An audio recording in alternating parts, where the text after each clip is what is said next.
we have the father of the year. He's here with us. We searched across the country to try to find out who should be called the father of the year. And it was an easy choice. And now the fact is, two of my children have had babies within the last 12 months. So if I'm going to name you father of the year, Nicholas, we can't let this get out to anybody. This has got to be between you and me. Hopefully thousands of other people too. So all good at home? You're able to get any sleep? Are you learning how to change diapers? I mean, what's going on? Yeah. No, diapers, that's easy. It's not a big deal. The sleep, people I don't think have characterized it correctly. It's not that you get a lack of sleep. I think you get plenty of sleep. You don't get consistent sleep. Yes, yeah. I mean, Continuous. it's not easy to get, I mean, it's pretty easy to get, 4, 6, 8 hours of sleep, but to get it continuous, that's not happening. Yeah, yeah, right. Definitely not. Well, I'm happy for you. We're glad everybody is doing well. And Thank you. and then there's always the matter of how much you lost today, on your Tesla stock in the last minute of trades. Uh, you know, uh, I didn't lose any. you didn't lose, you don't have any Tesla stock on the market yet. Right. Oh, sure. You didn't lose any because you didn't sell. I get it. I get it. I get it. Something So, like that. so I've been really amused by the trading pattern today. Maybe you have too. I'm not sure. So we got this FSD announcement this morning, FSD 14, actually last night at like 5 minutes to midnight in California, so that it would qualify for still being Monday, I guess. And the reporting has been stellar, right? Yeah, sounds pretty phenomenal so far. And yet I'll the believe stock, it when I get it. and yet the stock went down. Well, I don't think that's why the stock went down. You mean over the overnight and this morning? It had other reasons for going down? We were fine this morning. We No, were up. when it's at the We beginning. were up all day. Wait a minute. Have I been looking at the wrong stock today? You sure have. Wait a minute. Let me go back here and look at the day. I'm showing that we were like right away. We dropped down from 453 to 450. And then we played around in the red all day. What are you looking at? Well, okay. I guess, okay. I don't consider that down. I Oh, consider down what happened after we got the new vehicles. all right. So then, Like flirting between $1 off, $1 up, like I okay, don't, that's just flat to me. flat. That's flat to you. Okay. Okay. Yeah. Okay. But it could have easily gone up with such a good release. Um, I don't think so, actually. Okay. Because I don't Yeah. think Wall Street or I don't think people who are Oh, buying Tesla stock right now care about the okay. FSD releases. We It's are not revenue generating. we are so on the same page. It's like, okay, everybody cares about the Wall Streeters and the people that are trading the stock on a daily basis are way more interested in the so-called, well, what's now the Model Y standard and the Model 3 standard. They care way more about that than the real news, the real story. I I agree with you. I agree that the real story is FSD Right. and not these new, more affordable vehicles. Right. I Even think if we're they playing then, fast and even if loose they with tell those you, words. yeah. We're playing fast and loose with new and affordable. All right, let's start by talking about the FSD 14.1. I know you don't have it. I won't have it until the cows come home because I'm still on hardware 3, and maybe they'll actually be able to shrink it down small enough for hardware 3. But let's talk about your impressions of what you were able to gather from dozens and dozens of our buddies reporting about it today. Yeah, honestly, I don't think I see too much difference as far as the actual driving. It seems it seems no different than what I have right now. The but there's new features, Mhm. right? So there's better start and beginning of your trip and the end of your trip. It seems that's what's really been polished here. I'm sure there's other things been polished on the main drive, in the main sprint of your drives, but I think that's been so polished for so long now that it's going to take, hundreds of miles to really feel it and see it. But the end of the drive and the start of the drive, clearly that's where everyone can tell and notice it. And so I think that's pretty exciting. It seems like it can park in garages now, and it's got memory to be able to remember where you parked. Seems like you get choice between parking garage or curb or whatever. I think those are some really, really nice added features. I saw a lot of people just glowing about the supercharging parking, and I don't know what they've been driving because my car's been doing that all along. Oh, So, okay. I mean, I, yeah, I don't know. I thought it was very weird to hear anyone even talking about that. Huh. Um, but yeah, I think in general, I've been saying this for a while, but these kind of perfections of like the start and the end of the drive really continue to allow me, I think, to beat on the drum of FSD is ready. We can go live. We don't need safety drivers. I don't, it doesn't make mistakes. It like literally doesn't make mistakes. It might do something that you don't like and it's a personal preference, but it's not going to make a mistake. It's not going to run a stop sign. It's not going to run a stoplight. It's not getting stuck in a certain traffic situation. It's not doing anything dangerous. It's solved. It is solved. So I think from here, the real question is just how fast does all this scale and, you know, really probably what does 2026 look like at this point? Because I Yeah. think 2025, not to be the bearer of bad news, I think I have a lot of the excitement's done. So one of the things that most people hate about FSD, even if they love it, is the nag. And apparently there are, even on FSD 14.1, apparently there are some differences in the nag. I had luncheon today, so I didn't get a chance to spend as much time as I would have liked to trying to dig into this, but there's something now called hands-free drive, which maybe means there are times at which there's no nag or almost no nag. What did you kind of get what that's going on? I saw some posts about it. But I also didn't really get too much of it. But I would imagine that there's going to be, just like with any new branch of the software, the initial release is going to have a lower threshold for you to not pay attention. Mhm. And as they feel confident in it, as it gets refined, as they get, more and more robust testing, which is done through sheer brute mileage, they will naturally taper off on the nags. But I think it's a cautious thing. It's due diligence. Mhm, mhm. And then Elon announced, so we thought we were going to get FSD 0, but we got FSD 1. And apparently that was part of the reason for the delay is they just decided to skip 0. But then Elon did say we're looking at a couple of weeks to get to FSD 14.2, and then a couple of weeks after that to 14.3. And that each of these iterations will have significant numbers of features. Yeah, I think that's what's exciting is that we're finally on a new branch, on a new, step change, I guess you could say, that we can start to get hopefully more regular type of cadence when it comes to these releases. I mean, I think that's the most exciting thing really about 14 is that now we have something to look forward to, which frankly we really haven't for a long time.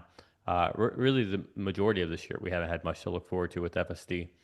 So it'll be interesting to see like what are these things that are going in there because I'm pretty sure this is the version that they feel confident to really push the accelerator when it comes to robo-taxis. Yeah, and of course, the ultimate goal and the thing that I have kept up as my kind of iconic day is unsupervised entirely. Mm. Elon had said by the end of this year. It's another one of those things that I think you and Larry all often agree on that we need to be cautious that it doesn't really matter that much whether it's the fourth quarter or the first quarter. If we get to unsupervised, whatever day that is, it'll be a chat GPT moment. it's not being cautious about it. Like honestly, I think they could do it now. It's more so of how do you, what's the process to get there, right? Like how do you make that happen? And there's a liability component. There's a um, structural nature, meaning right now in Austin, California, they have command stations, right? Central command stations for in case something happens. You need to have some type of infrastructure set up for that. And I don't think we're there yet. And then you like what happens if some like is someone allowed to sit behind the wheel? Can you um can you disarm the steering wheel? I think you can, but even then the brake is still mechanical. What happens if you accidentally press the brake? Like there's just there's a lot of messiness there. And I don't think it's even worth focusing on that right now. I think they're better off focusing on robo-taxis and expansion of that rather and the cybercab rather than even focusing on getting, you know, people unsupervised FSD. Mhm. Now, maybe it makes sense because maybe it would drive more sales. Yeah. So you could say that, but at the same time, I think you're better off just leading with robo-taxis, which is where I think today's release of the 3 and Y have have me convinced that this is it for the vehicles. Yeah. Yeah. They're end of life. The This, vehicles are end of life.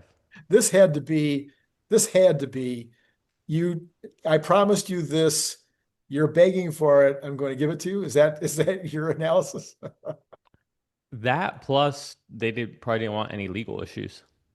Oh, because Well, it's a material change that I think they would have had disclosed because they have constantly had that in the quarterly earnings and I see. on the decks. And, I'm sure Elon one day out of the blue just said, you know what? We're pivoting. And it was probably at the same time when, the stock wasn't doing well and Elon had a lot of leverage on his shares. And, there's probably a lot of moving parts there that we don't know behind the scenes. And so this was kind of the alternative. So I have a big question. I'm not, I guess we can pivot into the Model Y, Model 3. The biggest question I had on this entire reveal today is, did they really save any money by putting a cloth cover on the on the The roof, glass roof. on the glass roof? I mean, what's going on there? I don't understand why they would. It would seem like that would be additional cost, not less cost. I, th- the only thing I can think of is there's other parts of the car that they might have taken out that we can't see that that have to do with the noise dampening. That Mhm. maybe they removed that, or maybe they're going with a thinner top glass. I don't know. I have no idea, but I think there must. I think the only reason they did that is because it has something to do. It has something to do with something else they took out. It's the Mhm. only thing that can make sense to me. Yeah, because otherwise, somebody said that the very next thing that there will be a run on will be at Home Depot. There'll be a run on blades. There'll be a run on knives or scissors or something to just cut out Yeah, cut out the material. and maybe it's not glass either. Oh, well, yeah, Like I guess, maybe it's not yeah. see-through glass. I don't know. Oh, maybe not see-through. Just anyway, yeah. I mean, I guess it's still glass on the top, they say. I don't know. As that was the only weird thing that came out of this because I was expecting it to be more of a traditional roof. All right, so let's talk about the model. Let's use the Model Y as the focal point. Brian White and I, other people online have taken apart the items one by one. Grok looked at the numbers that other people were looking at, and everybody came up with the same number that this would be possible. on the Y to come in at 35,000, 34,999, whatever. Um, and then the things that were cut out and the things that were changed are pretty much what we were expecting. And so let's talk about that. First of all, that part. Do you think that this is a starting point price? It Because, could be. okay, all right. It could be. I mean, I don't. I'm not saying I think that, but it could be. Like that's possible. But it's. I don't know who would pay for that rather than just getting the next version up. Yeah. Like I'll be honest, if you're that actually, I don't even need to guess. How much it would be per month? Yeah, let's Between just look at it. 39, between 40,000 and 45,000 Yeah, I was actually looking at this earlier today. I'm pretty sure it's like 700 something dollars a month. for four. Um, let's see, order now. Oh, All right, this let's see for finance. If you finance it, yep. okay, the standard is $728 a month. 720. 728. The premium is $800 a month. Okay. All right. So that's a $72 a month difference. Right. If $72 a month is going to be your decision maker here, you shouldn't be buying a Tesla, period. Or You, buy you a should you used should one. you shouldn't be buying a new car, period. Buy a used one. Yeah. Yeah, like you just shouldn't be doing that. Like this, don't be stupid. Just don't do it. You can't afford it. Like you have bigger priorities in life. Right. Right. And then to that same point, if you just go to the premium, that's only $874. Mhm. So okay, $140 difference to go with the premium. I'm like, why wouldn't you just do that? Yeah. Yeah. I don't know. It's just I don't see it as needle moving. I don't even see it as TAM growing, to be honest. I Yeah. really don't. I Hmm. don't see how this grows the TAM. If it was 35,000 or sub, Yeah. maybe that moves the needle because maybe then this is like I don't know, maybe like 650, and Mm. that's a big difference. I mean, that's that's a Upside. yeah, 650 versus 800 a month. Like, Yeah. okay, well that can make a difference in someone's day to day, but even then, if that's still you shouldn't be buying a Tesla. You shouldn't be buying a new car, period. All right. So we're in full agreement on all of that. So whether it increases the TAM or not, I think that potentially it does increase the TAM two ways. Number one, yes, there is the buyer, and there was a lot of them on my polling that I've done in the last couple of weeks. And a lot of them were saying, I don't care about the cloth seats. I don't care about the sunroof. In fact, I kind of prefer cloth seats. I kind of prefer no sunroof. I'm in Texas or I'm in California where the sun beats down on you all the time. And that the other things don't matter that much to me. I love Tesla. I don't want to go to the gas station. I want FSD, whatever it is. And to save the money, I'll save the money. So there's going to be that group. I don't know if that's 100,000 a year though, worldwide. I mean, it might be that kind of a number. Um, It's uh, 4 grand. Like that's your difference. It's 4 grand. 4,000 people. No, I'm talking about the difference between the two versions. It's Yeah, four yeah, thousand dollars.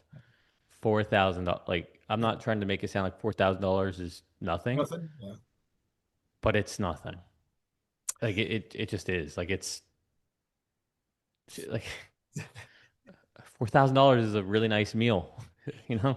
It's a Like really, really nice meal you know, with your family, with your yeah. friends. Yeah, yeah. Yeah. Like So, it's the I haven't ever spent 4,000 on a meal, but I've spent, what was that? My number one was in Germany for four people, and that was a long time ago. I think was 1,200. I think 1,200 for four people. yeah, so with inflation, that's probably Yeah. 6 grand. Can we see? Nah, Okay. I'm being a little tongue in cheek here, obviously, Yeah, yeah, but yeah, yeah. I'm just saying, like, it's not. Yeah. I don't think this was needle moving, and I, I'm a person. I'm very disappointed in this. I was trying not to be harsh today, but I'll just tell you like how I really feel. Like this was pathetic, is the best way I can think of it. This is no different than all the no different than all the crap I give Apple for not doing anything and not iterating, not doing anything new and exciting. Well, Like and this was, they didn't learn their lesson from the Cybertruck. They tried this stripped down model on the Cybertruck, which once yeah, again, they might have done the stripped down model on the Cybertruck. If the price had been low enough, it might have done something, but it wasn't a good enough deal. yeah. It's not a good method. I don't know.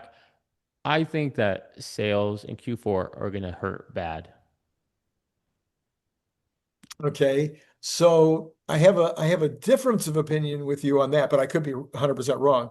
My feeling is that the end of the month opportunity, people actually buying the Model Ys and Model 3s on the last day and not taking delivery until who knows next week. I think that's going to help the first month.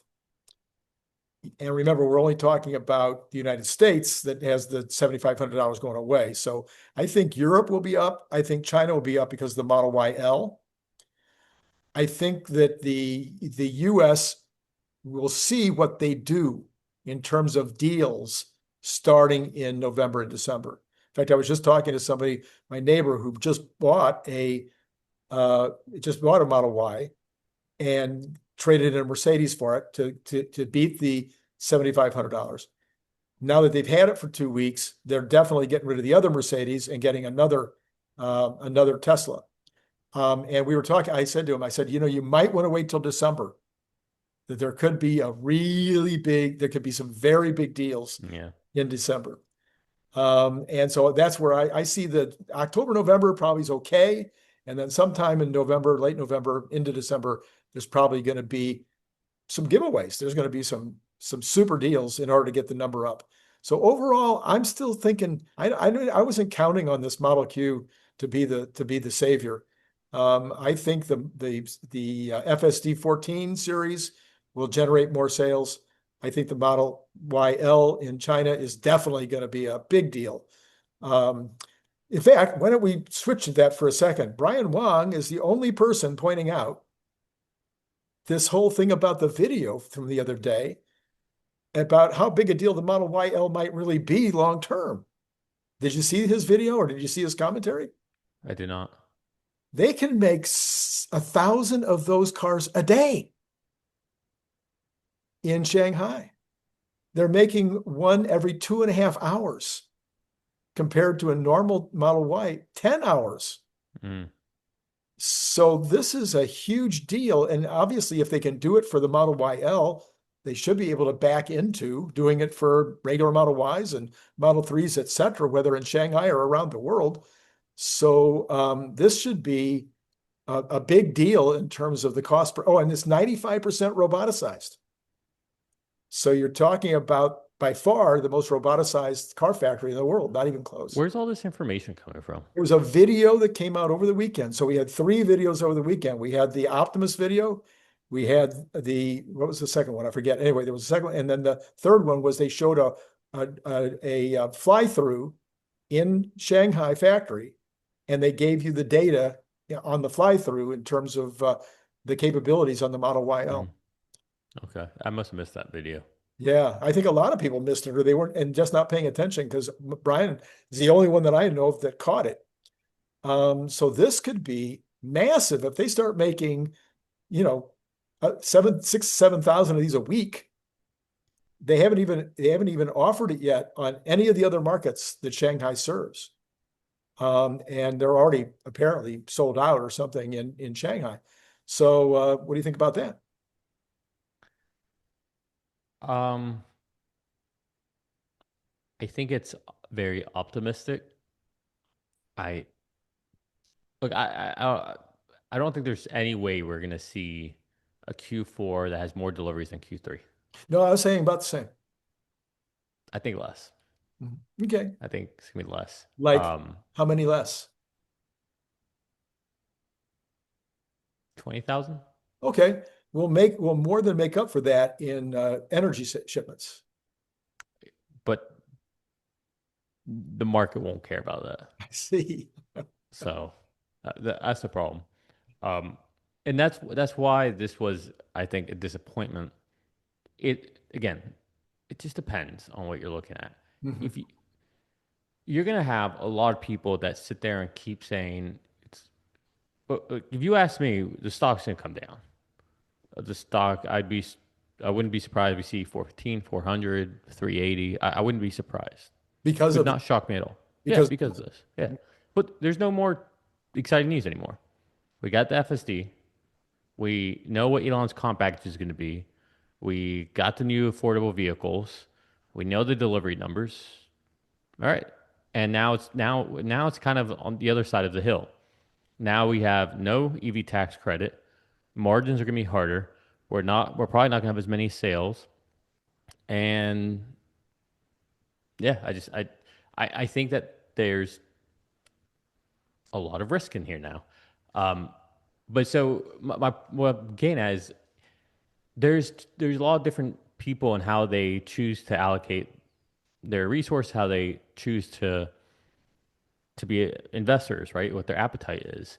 Um, and there's gonna be a lot of people who watch a channel and they're probably gonna sit there and curse my name and write mean bad things, and they'll say, I see things all the time like timing the market's better than timing the market, and they say all these things. Okay, yeah, yeah.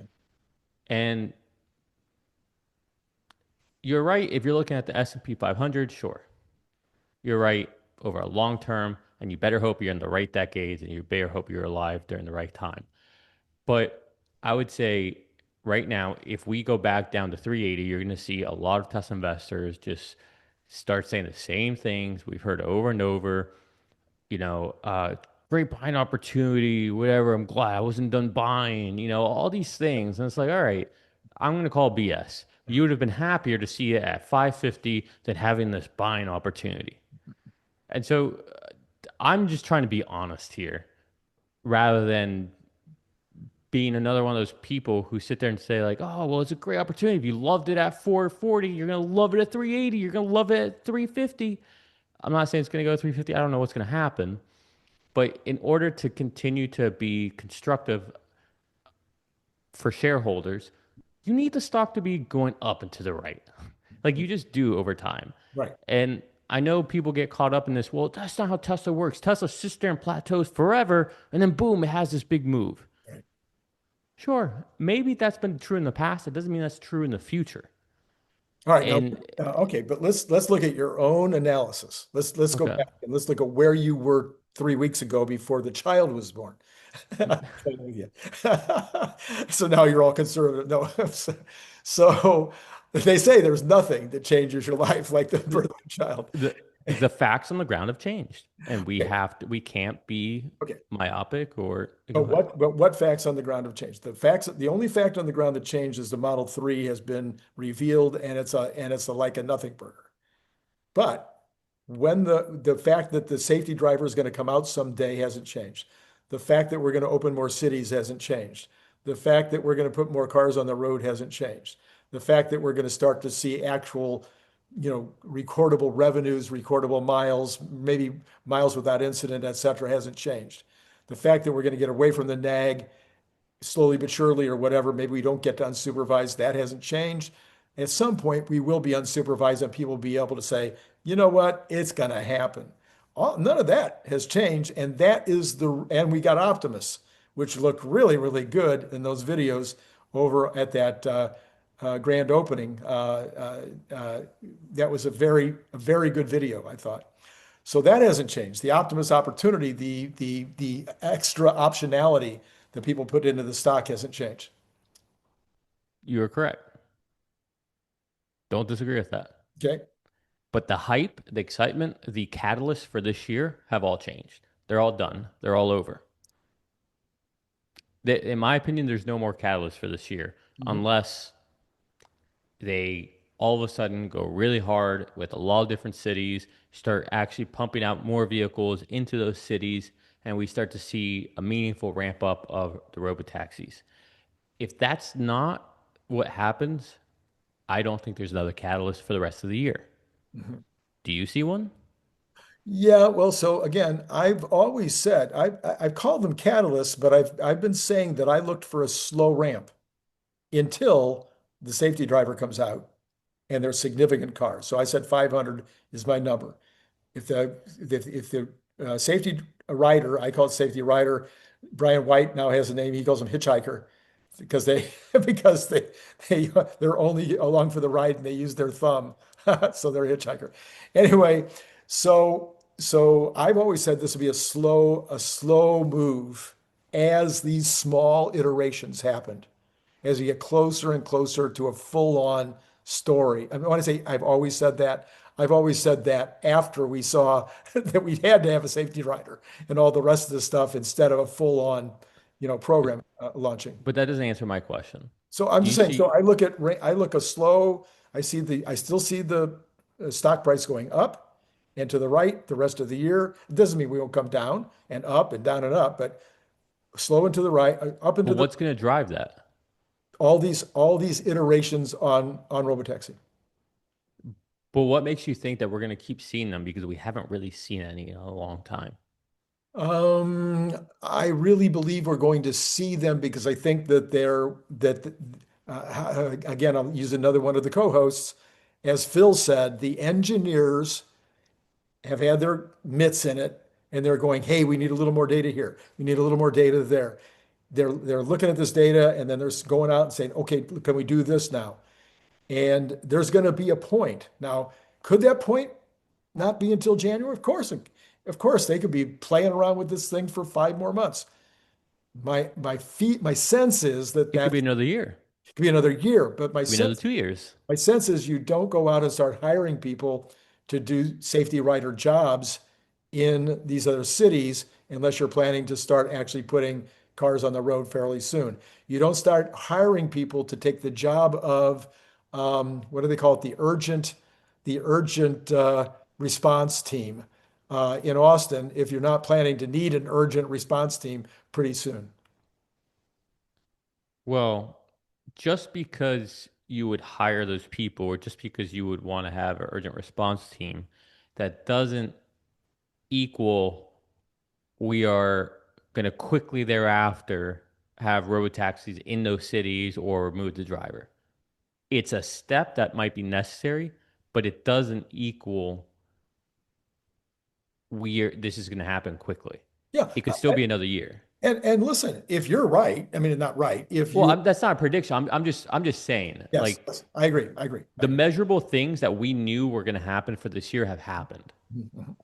and we're sitting here at 435, Yeah, right? and if that scenario, not you are right, if that scenario is correct, and it takes us, and we don't have any significant increase in the number of vehicles, the number of cities, we don't take out the safety rider, I'm with you. The stock could meander between 400 and 500 for the rest of the year. Yeah, 100%.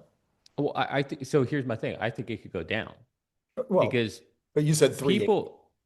people. I mean, it could go way lower. Okay. People piled into the stock, in my opinion, recently for the excitement of new vehicles, for the excitement of big delivery numbers, for the excitement of all these things that come in towards the end of the year and to really, you know, boost it up. Mhm, But mhm. now, as these things start to get stripped off the table,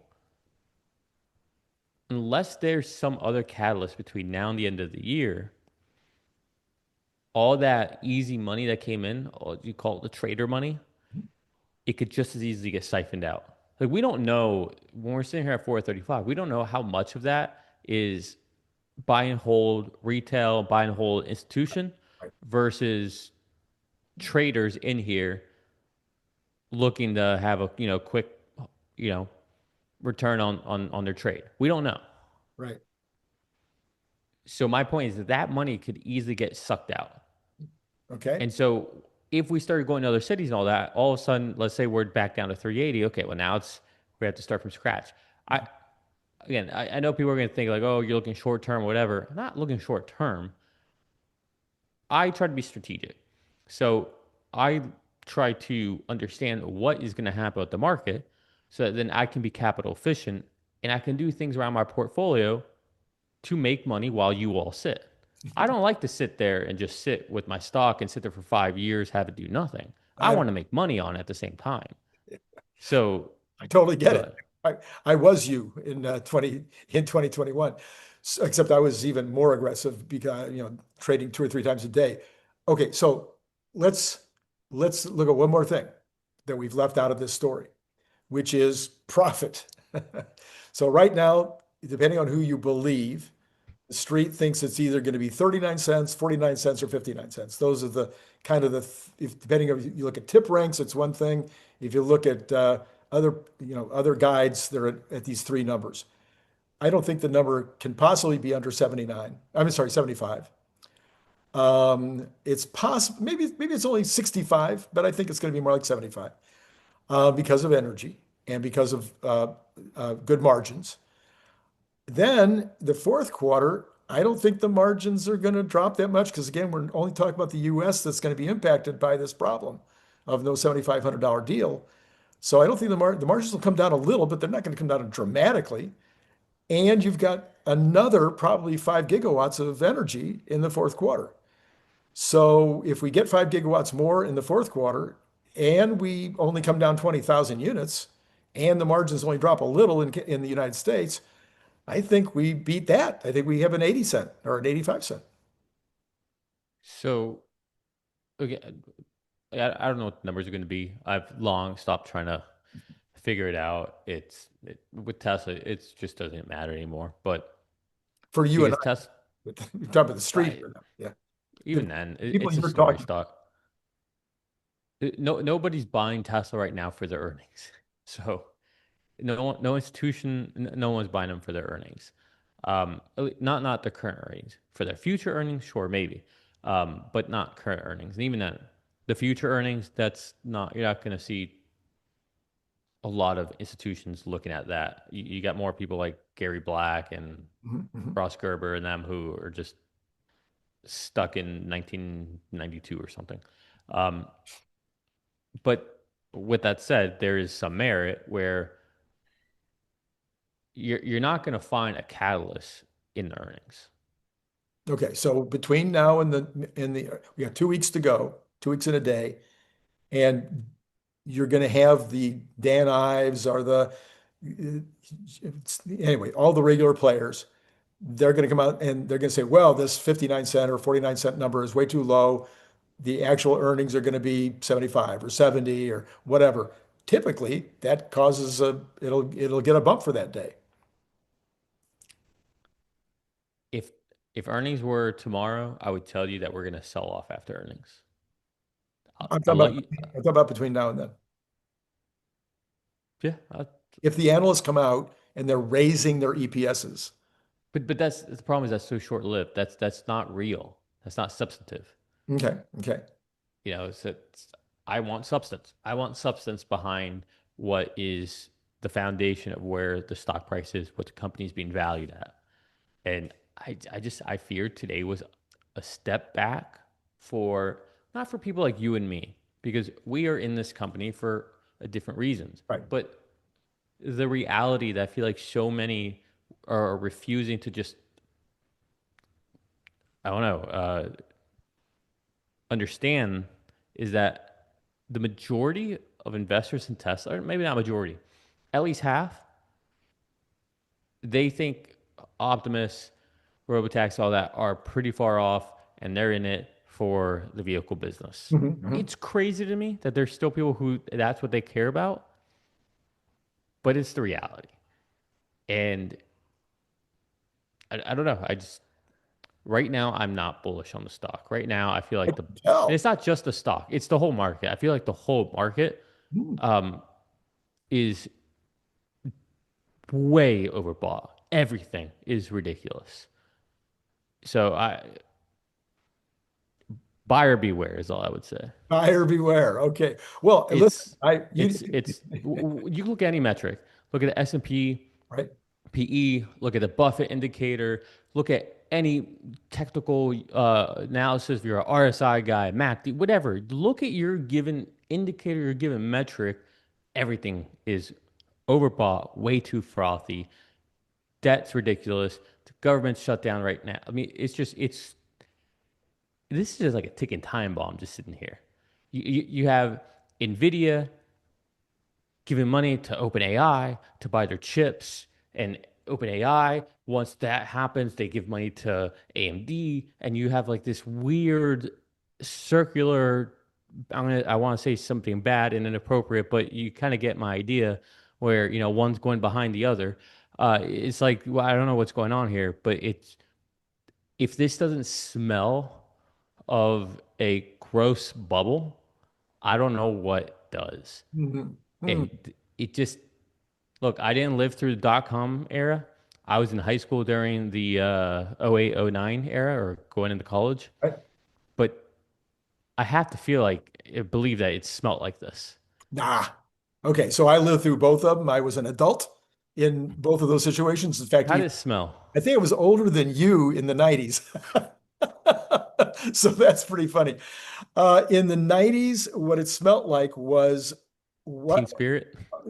as somebody said yesterday, we all knew that there was something. It was crazy. It made no sense because people were coming out and putting .com. This was the talk of everybody. You put .com after your name, and you said that. Randy, that's us now. Every company's putting AI after their name. All right, but that's not where the values are. The values are in Nvidia with 75% margins, only trading at 25 times next year's earnings, is not a bubble. OpenAI, XAI, Anthrop, name the company. They're not making revenue anywhere near commensurate of what they're raising in capital. It's a bubble. It's a big bubble. But they're raising capital. Yes, they Yeah. are. Yes, they're actually raising the money. The money's in the bank to go out and put this infrastructure in. Now, that could be They're not just raising money, they're taking debt. well, not that much yet. Mostly it's capital. But anyway, the comparison that some people are making would be to the telecoms, okay? Because the telecoms were putting a tremendous amount of money into the ground in terms of cabling that wouldn't be necessary. They thought it was necessary immediately, but it wasn't going to be necessary till the middle of the 2010, the 2000s. And so this was the kind of the beginning. One of the biggest parts of the breakdown was in the telecoms. But the business of believe me, because I was there and I was very actively involved. I had one of the first websites on the internet, and I put together something that was very much like Amazon, called bicyclemall.com. Spent $100,000 on bicyclemall.com in 1997, trying to put Jeez. together something that was very much like Amazon. And so I knew this business extremely well in the 1990s, and no, when you saw people that literally had no plan, they didn't have a dollar of revenues, nor did they even have an expectation of revenues anytime soon. That's not the same as OpenAI, who has 1 billion people coming to their site now and has a tremendous amount of revenue. No, it's not enough revenue to pay the amount of money that they're spending right now, but that's been true for all kinds of like Palantir and whatnot. But no, I don't think you can equate Palantir in that, but because it's two different things. Like Palantir, let me take you on two different thought processes. One, all the money that Tesla is putting into data centers for autonomy and humanoids, Mhm. right now, you and I, we can justify that Right. because we can clearly think through logically, put pen to paper if we want to on, okay, what happens if we disrupt all taxis? Okay, well, that's a big market. And the margins will be big because there's no human. Great. What if then we continue to lower the cost and we start disrupting people from having their second car or their car at all? Okay, that's pretty big as well, isn't it? And you can see the TAM. Mhm. Humanoids, you get it. Like we don't have to talk about that. You tell me where it is with an LLM. Sure, maybe you have every human in the world subscribing to OpenAI, and they all pay $30 a month. That's it. Well, yeah, but the retail customer is not the big deal on LLMs. the big deal, if you listen to Brian Wang, the big deal on LLMs is going to be solving all human disease. It's going to be creating situations where you can send that SpaceX, which has not spent hasn't used AI at all, according to Elon. Just a couple of weeks ago, they haven't even used AI on what do you call it, metallurgy or material science. They haven't used it at all.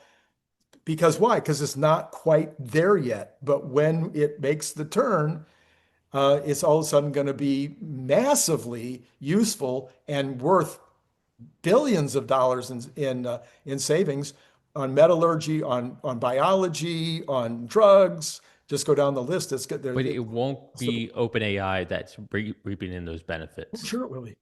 It won't be. Yeah. Well, okay. It won't be We're because writing, we're no. writing, we're writing a book on this subject right now, so you need to read the other chapters. So Well, I'm playing with you. I'm playing with I'm you. in the game, so I'm actually out there doing. That's right. Um, That's right. Are you still working with those guys? yeah, I'm working with everybody, Well, but yeah. nobody is going to give their data, proprietary data, to those companies. They will take those models, they'll distill them, or they'll just kind of copy and paste them, and maybe they use them, but probably not. They're probably going to work on making their own models because as things advance, everything is getting deflated in cost. So it's Mhm. going to get to a point where it gets cheaper and cheaper. Techniques are going to get more and more efficient. That you're not going to have, unless like, where would OpenAI get data to from hospitals or doctors or whatever to be able to study for cancer? Where like Google might, Google could do it. Won't be OpenAI. Meta might be able to do some interesting stuff. It won't be OpenAI Mhm. Mhm. because they have to have proprietary data and they don't have it. Like, I mean, watch. Time will tell. I mean, I've been talking about this for 2 years now. Yeah, yeah. I know. That Yeah, LLMs, it's at the top it is, yeah. of But your. let me take you to another way of thinking of, or how I'm thinking, Randy, Mhm. where I'm telling you things don't smell right. From 2019 to 2022, call it, Mhm. we had this a very similar environment that we have right now with AI, but it was with EVs and autonomy. We had company after company making these big announcements how much they're going to spend on batteries and new factories, and it was just headline after headline, just boom, boom, boom. Where's the funding coming from? No one knows. Like that's like, yeah, there's a little bit of funding here, but we don't know where it's all going to come from. We'll figure it out when we get there. But here's the big flash announcement. We see that all day right now with all these AI companies. Right. Then we started to see all these like partnerships, Right. right? GM is partnering with this company to make these batteries, and then they're gonna partner with Cruise, and okay, well now they bought part, they took some ownership in Cruise, and then Ford did the same thing with whatever the other company was that they eventually dissolved. And you started seeing all this kind of like bastardization where they were all like taking some ownership but not. Ford took ownership in Rivian and that kind of worked out, but then they sold it off. And just all this weird stuff. And that's where we are right now within this AI space. And you're seeing it every day with NVIDIA and AMD and OpenAI and Anthropic. Like you're seeing all this happen now. Okay. Here, let me differentiate. Go ahead, try. Big time differentiation. None of that was greenfield. That was all brownfield. Every one of those, I think, did I get that backwards? Anyway, all of that was old companies making deals with sometimes newer companies or other old companies trying to find. NVIDIA, AMD, Intel, Oracle, none of them are new companies. They are Oh, but all they still old have companies. founders. They still have founder mentality. They still have the top of the game engineers, and they're willing to spend the money on those engineers in order to have it the top of the top. But you're not talking about the same thing as a General Motors trying to figure out a way to beat Elon. Sheesh, that's a whole other story when you're talking about all those companies trying to beat Elon with a an old factory in old ways with old engineers that don't know what the heck they're talking about or and are actually probably working against the success of I, it. I don't know, Randy. Lucid was new. Rivian was new. All the Chinese companies. I Yeah, mean, did you think Lucid or Rivian either from day one, pretty much? Did you think either one of them was going to be great? Well, I don't think a lot of these AI companies are going to be great. I think it's the same things happening again. I think it's literally just a repeat, and the shoe's going to drop. It's I have no idea about Anthropic, but I wouldn't bet against Oracle. Even though he's old. I mean, but he's not that much older than me. Well, you should go look at the release that they had to make about well, The 500 times the 500x. They're yeah. yeah. And Oracle. and and don't forget about the whole CoreWeave now, where NVIDIA has to buy back the chips that CoreWeave isn't using. Oh, do That's they? interesting. I didn't Yeah. see that one. No, okay, that was Yeah. interesting. That's no one's talking about that one. I was talking about that one. Okay, so where are we now in this whole story? So, And we're so in trouble. I mean, There's I'm and so all that, all right. yeah. You couple that on, you layer that on with record high PEs for S&P. Okay, now But you're not looking at the equal weighted PE, which is not at record highs. I think we're splitting hairs now. Oh, but I'm quoting Tom Lee, and Tom Lee is at the top of the pack right now in terms of respect. Tom Lee's the top of the pack because we've been in the bull cycle since 2022, and since 2022, he's been right. Well, that's a lot. That's pretty good. He's been, Yeah, it is. you But know, it's always easy to be I, right in an up market. You're considered good when you can do well in a down market. And that's where I think people were like, again, it's easy to ride an up market. Everyone can do that. Everyone looks like geniuses. But that's one of the things that made Warren Buffett so great. He had this uncanny ability do to it. go into cash right before everything happens. All right, let me back up one more time. Let's go to first principles. Do you believe, because this is what we're saying in the book, so he's got to believe this. I mean, come on. Okay. First I principle. wrote the data center part, so The first principles of the entire thing would be productivity equals wealth. Do you believe, as the chairman of the Fed said, that we are at the tip of the spear on the productivity increase? Do you believe, like Kathy Wood, that it may not be next year, but by 2027, we'll be talking about 5, 6, 7% gains in GDP and productivity per year because of what AI is going to do? Even if there are companies that fall by the wayside, there will be companies that will be continue to be the ones that are making it happen. And that whether it's robo-taxis, whether it's Optimi, or whether it is making you and I 10 times faster at doing our jobs in the digital world, that the productivity is going to make a huge difference on the future of the economy. okay. So the answer is yes and no. Okay.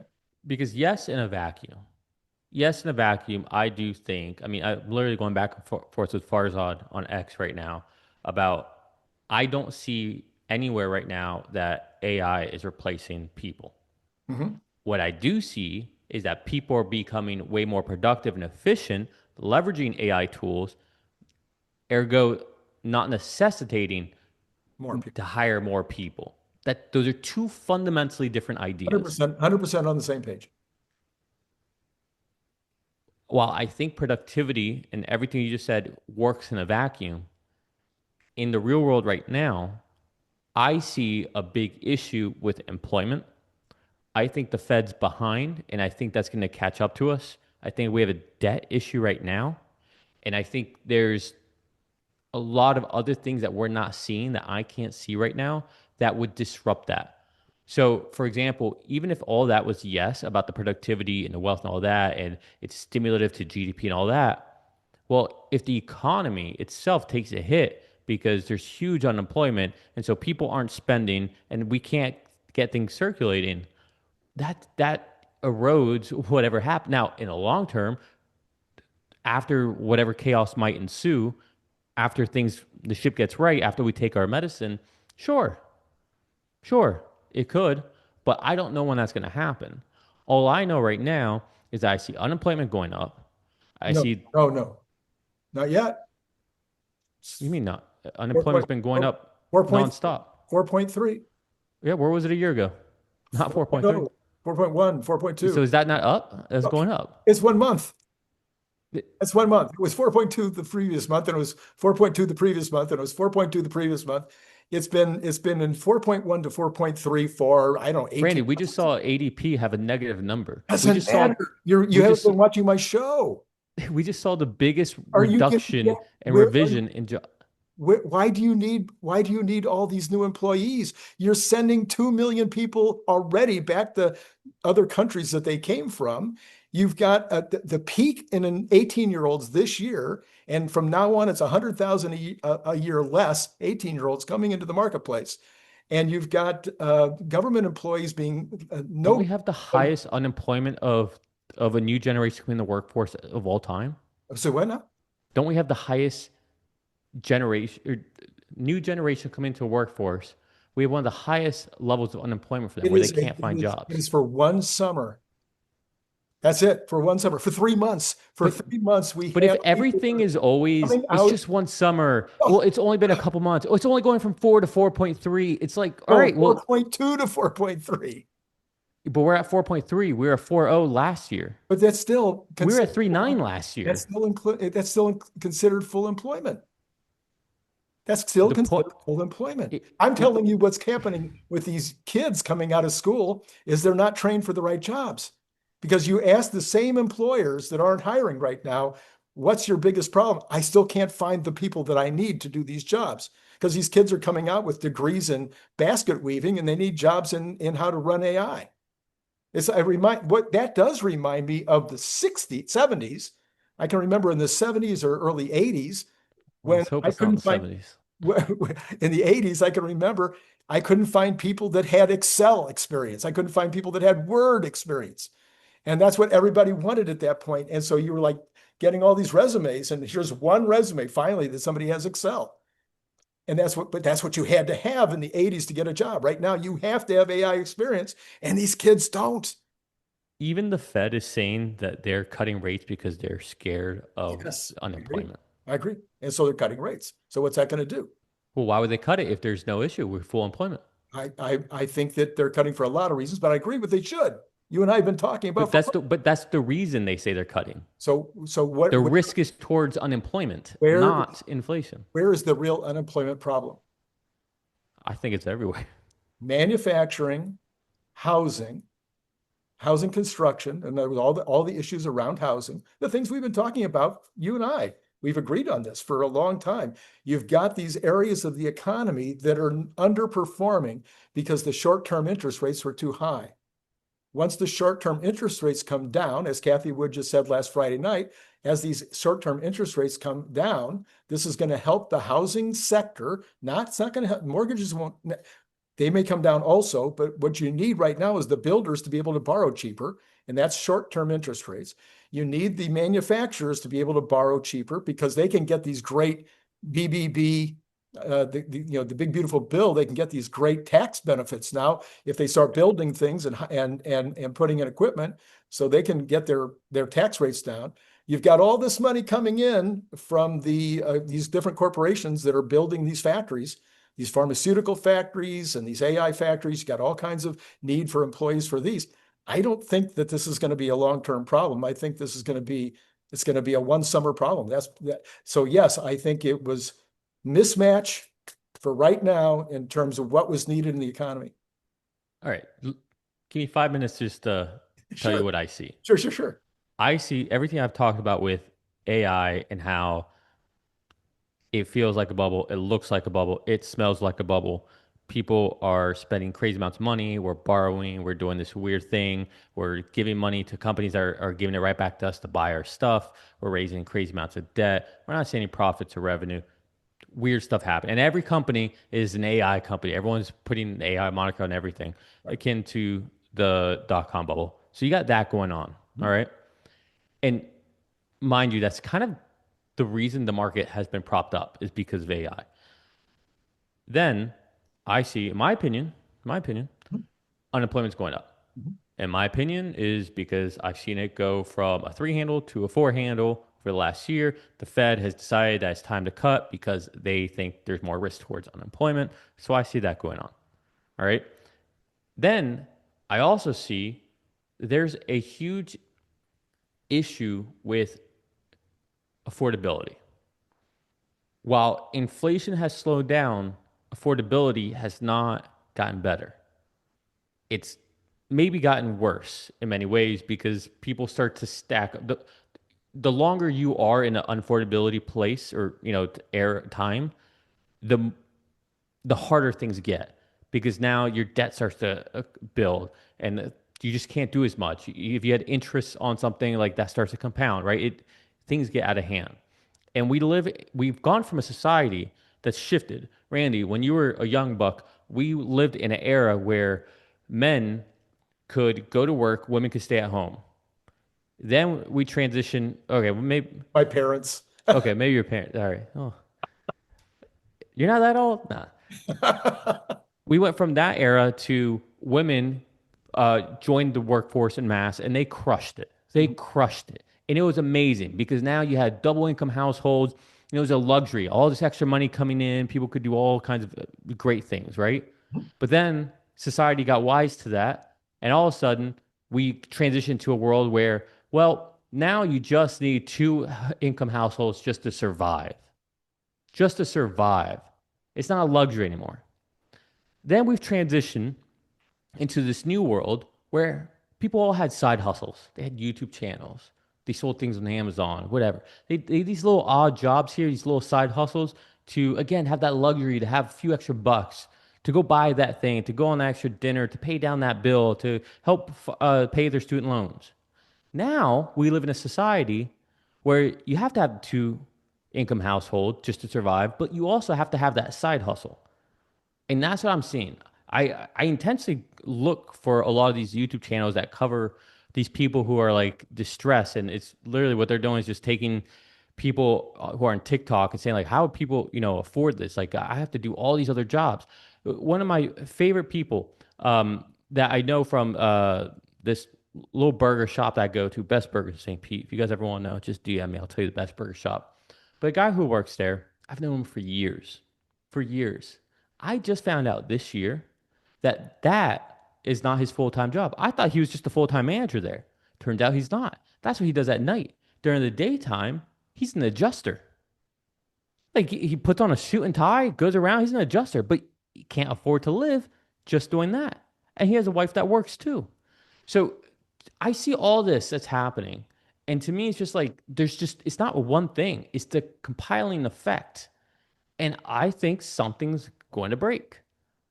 So I don't know. I can't see it any other way right now. I won't say I don't want to get anybody in trouble here, but I know two prime examples of young people with children with incomes around six figures, more or less six figures. One of them, wife doesn't work, already in a beautiful home. Other one is renting, but in a rich neighbor, a wealthy, high rent neighborhood, not a low rent neighborhood. Both of them are doing fine, not have almost no debt. Both in their 20s or 30s. I see it being done. I see what I see is the opposite, and I'm not putting down this group, although you might be in your own mind putting down this group. But what I'm seeing is I'm going to play until I'm 30 or 34. I'm not going to get married. I'm not going to have kids. I'm not going to really start becoming serious about being a grown-up until I'm late 30s or late 20s or early 30s. And then I'm going to go, oh, how come I don't have a $100,000 in equity in a home yet? So you talked about my generation. Well, yeah, I got a first, a second, and a third to move into my first house at age 25, or to buy my first house at age 25. And I had a lot of equity by the time I was 30. And, that was the era I was in, which is you go through your college and you buy a house and you get married, or you get married by a house. In my case, we lived in an apartment for, I think, 4 years before we bought a house. 5 years, I guess, before we bought a house. I don't see why that isn't true today. I figured out the other day, in this environment right now, a $200,000 house is only a $1,250 mortgage payment. Where are you finding a $200,000 house? It's there. Well, house, a condo, a $200,000 condo, and there's plenty of them. There's in California. There's $200,000 condos. Where in California? Well, right, probably. I don't think Riverside, but I'll bet San Bernardino. And then if you go down the 91 a little bit, you're going to find even cheaper ones. Because Riverside is called the jewel of the Inland Empire, so it's supposed to be the most expensive territory. But I mean, I'm in a townhouse on a golf course, and our unit 1,700 square feet is only worth 550,000. So you talking about going into a regular condo in a like an apartment style condo, a 2 bedroom, 1 bath? Heck yeah. Start with something. Get that first place. Don't think you have to move into a 5 bedroom, 3 bath in in the nicest part of town. You start off with what you can afford. So let me, while you were talking, I had Grok do an expert deep search Uh-huh. for me. Okay. We are at record levels of people living paycheck to paycheck ever, ever. Okay. Let me ask you, what percentage of Gen Zers do you think are living paycheck to paycheck? All of them. Okay, listen, if you live in an apartment and you haven't grown up yet, you're living paycheck to paycheck because you just spend whatever you get because you're not thinking 5 years. Okay, what percentage of millennials do you think are living paycheck to paycheck? Millennials. I'm gonna say the ones that aren't divorced it's probably only about 60, it's about maybe 50%, 60% are probably living paycheck to paycheck. 65% of all millennials are living paycheck to Yeah, paycheck. that's normal. That's not normal. I That bet. is not normal. Okay. Y- I'm Uh, I'm using Grok. Like it's not normal. These are record highs. Um, let's see. Historically, newer generations would be at about 39% Paycheck to paycheck. Not paycheck to not paycheck. in my experience. That's so funny. I'm Okay, I'm so using the world's best AI I to can re- answer. So I can remember moving into a new suburb out in the suburbs of St. Louis with my parents in 19, call it 50-ish. I'm sorry, 60-ish. Moving into this brand new suburb where people were moving into the suburb and you would go to their home and they didn't have any living room furniture. And they didn't have any bedroom furniture. They had a mattress on the ground. And they would just wait until they could afford to buy these pieces of furniture after they bought this new home. You don't see that anymore. People move into a house and they go out to wherever and they buy $10 jillion worth of furniture and put it all on credit. but even if that's the case, that's still people are living paycheck to Well, paycheck because they that's did that. because they're making bad financial decisions. Nevertheless, what financial decision you're making, that's the state we're at. And if those people are living paycheck to paycheck, that's going to hurt what? The economy. Yeah. Okay. So what we have right now, just to bring you up to date, I know you know this. I'm just playing with you. So what we have actually as of today, the credit numbers today came out at 3 o'clock Eastern, flat, flat, no increase in consumer credit. Okay. I just got that before we came online. What do we have already so far since Trump's been in office?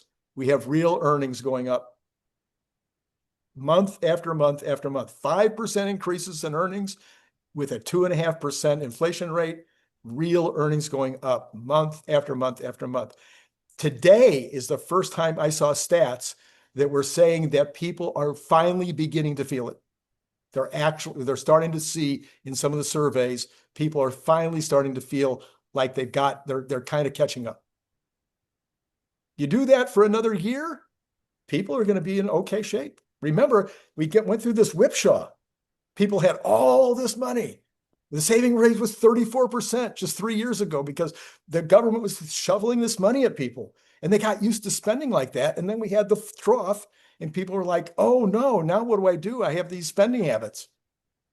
So let me push back on you saying that we have no increase in consumer credit as a positive. Oh, because you can make the argument, oh, maybe they're paying down debt and all that. Yeah, Okay. Or maybe it's a indication of weak consumer confidence. right. Maybe it's a Both. sign of economic slowdown. Or both. Maybe Or all it's three. a tightening of lending standards. No, And we, that's not it. yes, That's not it. lending standards 100% have tightened up. 100%. Oh, yeah. Okay. All right. Okay. Anyone who has bought or tried to buy a house recently, let us know below in the comments. Oh, you're talking about mortgage lending standards. I don't know Well, about. that's still a lending standard. No, I was thinking of normal consumer credit.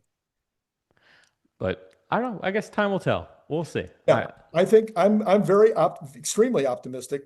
I think the markets are telling us that they're extremely optimistic. I'm a tremendous believer that the markets are a very good very good at weighing the future economy 6 to 9 months out, and they're suggesting that the economy 6 to 9 months out is going to be stupendous. So that's my now. Could something happen? Sure. You were talking a minute ago about the problems with the U.S. debt and everything. Obviously, you and I have talked about that as well. With $30 billion a month coming in on tariffs, with the what do you call it? Interest rates definitely coming down a little bit at least, which is going to help the debt. With the government spending less, I think we're going to see that the numbers were supposed to come out today because the government shut down. They didn't, but I think we'll see this deficit starting to come down. You think the deficit is going to come down? Yeah, as a percentage of GDP. Yeah, see that's weird to use deficit to GDP is just a wrong metric. All right. Okay. The what do you want to call it? No, I mean it's not you. It's everyone says that. Everyone No, talks no. about it, but Take the not normative. What do they call it? The nominative number. Just the amount, the dollar amount of debt, or I'm sorry, deficit will also be coming down. I know what I'm saying is you're taking a static versus a dynamic. Um, we should do a whole channel on this. I've actually I think I told you recently that I actually don't think our debt is as big of an issue as I thought it once was. I've dove really deep into this, but we should do a whole episode on this one day. Okay. All right. Well, I think we've probably gone over the most we've ever gone over. The sun is in my eyes, so I can't even tell what time it is, but we should probably wrap it up. Wait, let's look at the numbers real quick, because if we don't look at the numbers, we haven't even done our job. So Tesla ended up down 4.45% at 433.09 for the day, and so far in the after hours, back up 0.42. So my analysis of that is that the folks are going to figure it out, and tomorrow Tesla will be up. Wait, And you say down. down. Okay. Let's see here. We've got the Magnificent Seven all down except for Amazon. For some reason, Amazon was up a little bit. Everything else was down. But like, for instance, NVIDIA was only down 0.23. VIX, however, bounced way up midday at 1724. That's kind of the highest it's been in a while. Kind of gives a little credit towards what I've been saying, huh? I was ready Yeah. to say that. I knew the VIX was up, and I was ready to give you credit for that. We've got the Cathie Woods totally mixed, some up, some down, no real directionality on that. And then we have this. This is the best news of the day. Well, not as good as FSD 14, but bonds down 3.7 for the day. Yes, for the day. So 4.125. Now, I get credit for this one, buddy. Okay. I said it can't stay over 4.15. Twice it's tried to go over 4.15. It got beat down again today. And so we're at 4.125. And I'm saying it's going to 3.95 by the end of the month. I've been saying that now for a while. Are you saying after the Fed? Just the rest of the month, whole month. 3.95? 3.95 for 10-year bonds. I hope so. Okay. Yeah. I would love to see mortgage rates get down to like 5.5. Yeah, me so too. I can refinance my house. Oh, is that why? Okay. We've got oil unchanged right now. Oh, it's only 3 o'clock. Okay, so the rest of these numbers are not going to tell us anything because we're only at 3 o'clock. Bitcoin down 3,400, Yeah, the future. 122. Wait, no, you might be able to see oil now. I think the future markets should be opening right now. Oh, okay. Futures only close for 1 hour a day. Okay, the futures we can't see is the equities. So right now I'm seeing Brent as up a little bit and Texas Intermediate as unchanged, but I'm not because I'm also showing natural gas as unchanged. So are you seeing anything in terms of those being up open? Mm,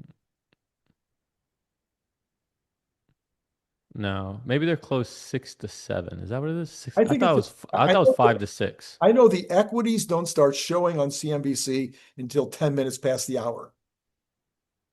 Let me see. So and it's 1 minute past the hour right now. So so that's but by the way, the Dow was down today. All three were down today in the regular trading. But the other big one that we can close on this, if unless Yeah, I'm right. Futures only close from 5 to 6 p.m. So they okay, should be opening right I'm now. not sure maybe you got other places to see it, but on CNBC, at least so far, I don't see any action. Um, what I really want to know is whether gold has started trading yet. It all should. I know. What are you seeing? I don't know. Okay. I don't normally look for it right Oh, I after see. Okay. All they right. open up again. All right. Gold is right now, according to the closing number, 4,004. And my call on gold was it's not going to stay above 4,000. So Really? it might tip above. Oh, I don't mean forever. I mean for a while. That it's gone too far too fast. 4,000 will be a bridge too far. What do you think? Um, why is it too far too fast for you? It's come up like, what is it, 40% this year or something? I And mean, a bunch in the last couple of months. I mean, it's just way too, I think it's over like what you said about the markets. It's over, it's, yeah. but it's different. Gold is, and I would say you can maybe put Bitcoin in this as well, is responding to the issues we have globally when it comes to debt Mhm, mhm, with fiat. mhm. So that's why gold's going up. It is the canary in the coal mine. But It there's is, also a countervailing on every market. I think you'd agree. On every market, there's a countervalence. So yeah, if we had amazing growth, but we don't see amazing no, growth no, right no. now. I mean a countervailing move, a countervailing positioning by other traders. So at No some one's getting in front level, of gold right now. nobody wants to get in front of gold right now. No.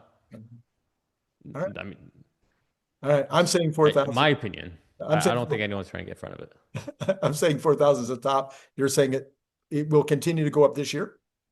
I don't know. I have no idea. I don't know what's going to happen. All I'm saying is it's another point towards everything I'm saying. So I'll give you what Grok said to me this morning. Grok said it's basically China, Poland, and Turkey. Those are the three that are buying And it. the United States. No, for buying for their central banks. Poland, Turkey, and China are the big gorillas that are buying it for the central banks. And then 35% of the issue right now is consumers buying it for jewelry or buying it in bars or whatever because they're hedging or because they want to, or they just think it's the thing to do because Costco's got it on sale.